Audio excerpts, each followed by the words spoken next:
Ozymandias. Watchmen. What happens when the only way to save humanity requires becoming its greatest villain? Clock hands align at midnight as screens flicker blue-white with destruction. The scent of ozone fills the air as Adrian Veidt whispers, "I did it 35 minutes ago." The world's smartest man stands alone, victorious in the silence of Antarctic isolation. Veidt's calculated destruction unfolds with the precision of clockwork, millions lost in New York to prevent a far greater global collapse. The true brilliance of his plan lies not in the devastation, but in what follows. As tears fall, former heroes become reluctant accomplices, realizing that revealing the truth could plunge humanity back toward the brink. The weight of complicity hangs heavy as Dr. Manhattan, despite near omnipotence, concedes, "Nothing ever ends." This cold comfort echoes through empty halls as the architect of history's most consequential deception watches monitors displaying a fragile peace built on the hidden cost of immense loss. What renders Ozymandias truly chilling is how his victory embodies the utilitarian nightmare. Peace with no consent from those who paid the price to achieve it. His manufactured utopia becomes a monument to the ruthless calculus of the privileged few, deciding fate for the many. Ask yourself, faced with extinction, would you consent to his mathematics? The true horror may be not that Ozymandias was wrong, but that in the shadow of the Cold War's existential dread, he might have been right. Light Yagami. Death Note. A pen scratches across paper in a quiet bedroom, while across Tokyo, a heart seizes mid-beat. The dull thud of another body hitting concrete echoes in the night as Light Yagami, eyes reflecting lamplight like blood-tinged amber, whispers, "I'll create a world inhabited only by people I've judged to be honest, kind, and hardworking." The Death Note transforms an honor student into a self-proclaimed judge, then God, each name written with increasingly fluid confidence. But what drives this crusade isn't justice, but wounded pride. Light doesn't merely want criminals punished. He craves a world remade in his image, one where his judgment is law. His metamorphosis unfolds through meticulous deception, maintaining pristine innocence while orchestrating a global cleansing of perceived wrongdoers. As chess pieces fall around him, the metallic taste of victory fills his mouth when his greatest adversary finally crumples in his arms. The soft rustle of pages turning becomes the sound of judgment itself, divine authority claimed through supernatural bureaucracy. The suffocating horror of Kira's new world isn't just the rising body count, but how his crusade exploits our collective exhaustion with moral complexity. His victory reflects post-9/11 anxieties about security versus freedom, exposing our secret desire for someone to simplify justice into clean, binary judgments. When mortals crown themselves gods,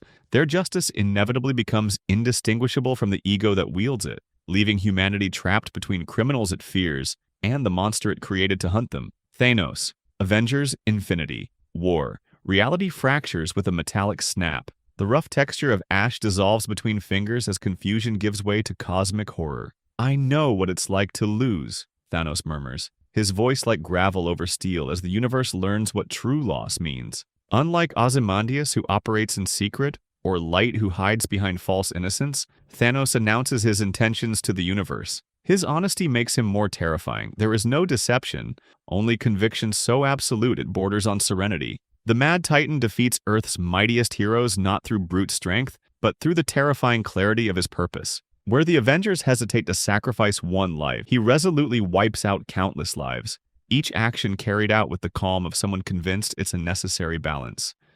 The weight of the gauntlet, scorching his flesh as stars themselves bend to his will, seems insignificant against the burden of his perceived duty. After success, the soft rustling of crops and morning breeze replaces the cacophony of battle as the universe's most feared warlord retires to watch sunrise. Mission complete. What haunts us about Thanos is his reflection of climate collapse anxieties, his cold utilitarianism offering extreme answers to real existential fears.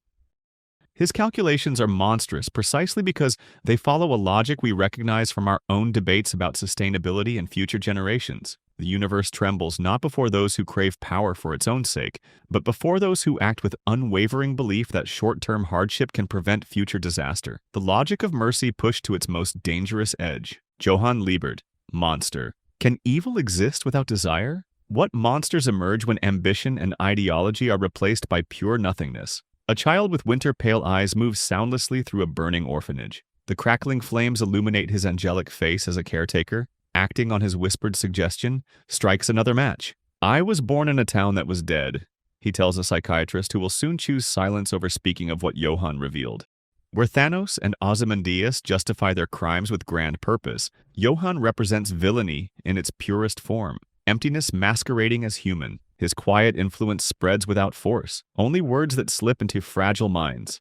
The subtle cologne of respectability masks the rot beneath as he moves through Europe like a virus, leaving emotional scars deeper than any physical damage. Every act of harm unfolds at a distance, his hands unstained while others act under his soft-spoken direction. The detective pursuing him discovers evidence evaporates almost immediately, footprints in sand washed away by an incoming tide of collective denial and institutional blindness. The suffocating dread of monster emerges from post-Cold War anxieties about ideology and identity. Johan's existence questioning whether humanity's capacity for atrocity can be quarantined to specific regimes or whether it infects us all. His perfect exploitation of human weakness reveals the monster lurking beneath civilization's fragile veneer. In a world struggling to process 20th century horrors, Johan proves the most unsettling threat isn't one who uses force, but one who makes life itself feel like a twisted puzzle without answers.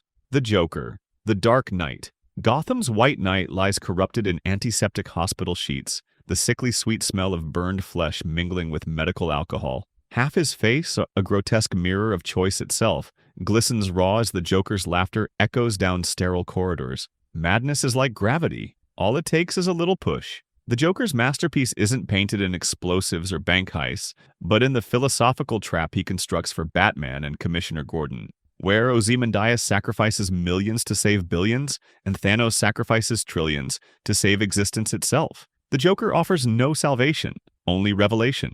The harsh squeal of fairy loudspeakers announcing impossible moral choices, the metallic click of Harvey's coin deciding life or death, the soft whisper of Batman taking blame for murders he didn't commit. Each sound marks another victory in the clown's symphony of chaos. Through it all, purple coat flapping like a wound against Gotham's skyline, he proves his central thesis that civilization is merely a collective delusion, one bad day away from collapse. His triumph resonates with post-9/11 fears about security versus liberty, challenging whether democratic societies can maintain their principles when threatened. When sufficiently pressured, even the most principled among us will sacrifice truth for functional stability. You recognize his victory every time you choose comforting lies over uncomfortable truths. In a world seeking certainty, the Joker's victory is showing that chaos doesn't destroy systems of order. It simply reveals they were comforting illusions all along. L from Light's POV. Death Note. Rain taps softly against the window as the world's greatest detective slumps forward, his teacup slipping from his hand and shattering on the tiles.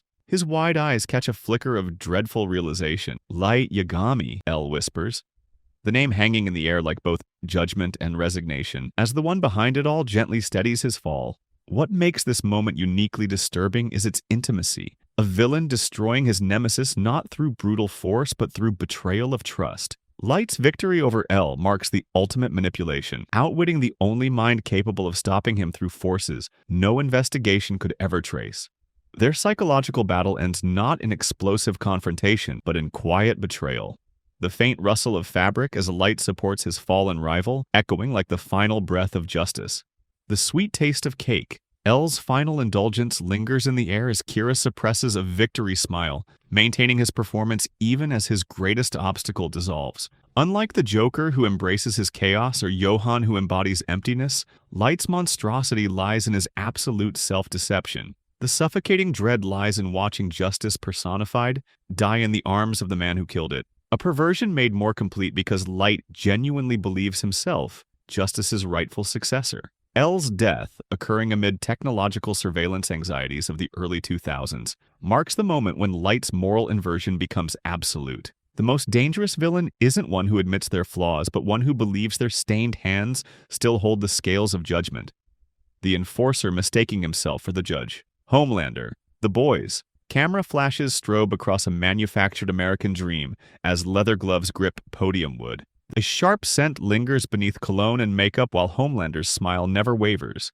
Having silenced a critic mid-speech to thunderous applause, "I can do whatever I want," he declares, not as boast but as simple, terrifying fact. Where earlier villains hide their atrocities or justify them through twisted logic, Homelander represents evil's ultimate evolution, transparency without consequence. He achieves what few villains dare imagine, impunity through celebrity worship and corporate machinery. Each extreme action paradoxically strengthens his position as Vought International, reshapes narratives with the practiced efficiency of film editors cutting unwanted scenes. The image of repurposed American flags sold as merchandise, the metallic taste of fear masked by patriotic fervor, the constant hum of media crafting palatable lies, all form the sensory tapestry of his reign. His greatest weapon isn't heat vision, but how perfectly he exploits post-truth America's hunger for simple symbols over complex realities. His terrifying success exposes our collective complicity in manufacturing monsters, echoing anxieties about media manipulation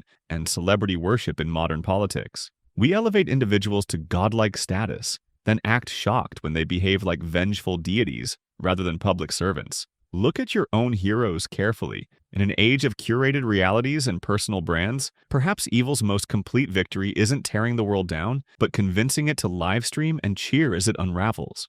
The entity, it follows. Terror shifts form when victory isn't about dominance or ideology, but inevitability itself. A figure, sometimes stranger, sometimes loved one, approaches with unhurried certainty. Footsteps echo on empty streets, neither accelerating nor slowing, yet somehow always closing distance. It could look like someone you know, or it could be a stranger in a crowd. Whatever helps it get close to you, warns a voice tinged with resignation. The entity represents villainy stripped to its mathematical essence. No grand plan like Ozymandias, no ideology like Light, just patient, unstoppable pursuit. It wins through inevitability rather than force. The steady percussion of footsteps becomes a countdown you can't ignore. Unlike monsters that can be outsmarted, this curse transmits like a virus, ensuring survival by weaponizing human intimacy itself. The rustle of bedsheets feels unsettling. The comfort of intimacy becomes a quiet alarm. The touch of someone close may carry unseen risk. All familiar sensations turned into quiet warnings. The philosophical dread at It Follows core embodies anxieties about close relationships in the post-AIDS era, how intimacy carries unseen consequences, and how mortality stalks us regardless of precaution. No matter how far we run or who we sacrifice, the end approaches with patient certainty. Feel your heart beating? With each pulse, you move one moment closer to your end. In a culture both fascinated by and fearful of intimacy, the purest terror isn't something that rushes to strike immediately, but something that quietly waits, certain that eventually connection itself will lead you to it. Captain Walker, Spec Ops. The line. White phosphorus hisses through the air, followed by silence that settles over a scene of unspeakable consequence. The sharp, choking scent of scorched debris fills a ruined Dubai atrium. Captain Walker, throat raw from shouting orders, whispers hoarsely to himself, "Do you even remember why you came here?" The most devastating villains aren't born monstrous but become so through incremental choices, each seeming necessary, none clearly crossing a definitive line. Walker's descent transforms a rescue mission into nightmare through layers of self-deception. The rhythmic crunch of boots on sand, marking each step deeper into moral collapse. The gritty texture of desert dust, caking blood-splattered uniforms. The bitter taste of recycled water, rationed among diminishing squadmates. The distorted radio communications offering false hope. All sensory elements in his unraveling reality. What distinguishes Walker from our previous villains is that he isn't separate from you. Each escalating atrocity committed through your own hands, the controller's plastic growing slick with sweat as your complicity deepens. The profound discomfort of Spec Ops echoes the moral complexities of modern warfare, revealing how good intentions can quietly spiral into devastating consequences when truth is denied. Walker's greatest sin isn't what he does, but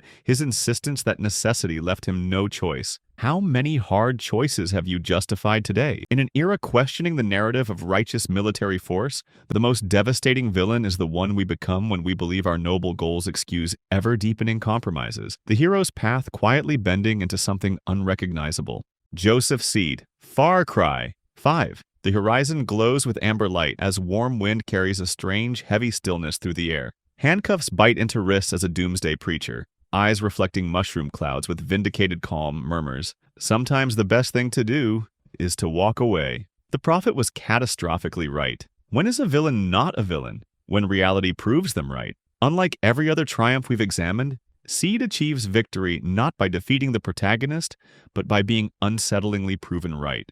The soft hymns sung by his followers, once seeming like the soundtrack to madness, transform into requiems for civilization as disaster unfolds on a global scale. The bitter pills of forced medication, the texture of concrete bunker walls, the metallic taste of canned food, sensations that shift from symbols of paranoia to survival necessities. What makes his triumph uniquely disturbing is how thoroughly it validates extremism. In a world that actually ends, the man once dismissed as delusional becomes the only one left prepared. The existential dread of Far Cry 5's ending emerges from modern political anxieties, suggesting that sometimes those we dismiss as dangerous fanatics correctly identify approaching catastrophe, while ordered society remains willfully blind until destruction arrives. Consider those you currently dismiss as mad. As institutional trust erodes in contemporary America, perhaps the most terrifying victory isn't when evil defeats good, but when reality itself confirms that what we called madness was clarity all along, leaving us prisoner to those we once dismissed. Subscribe for more interesting stuff. Tell us your experience in the comments.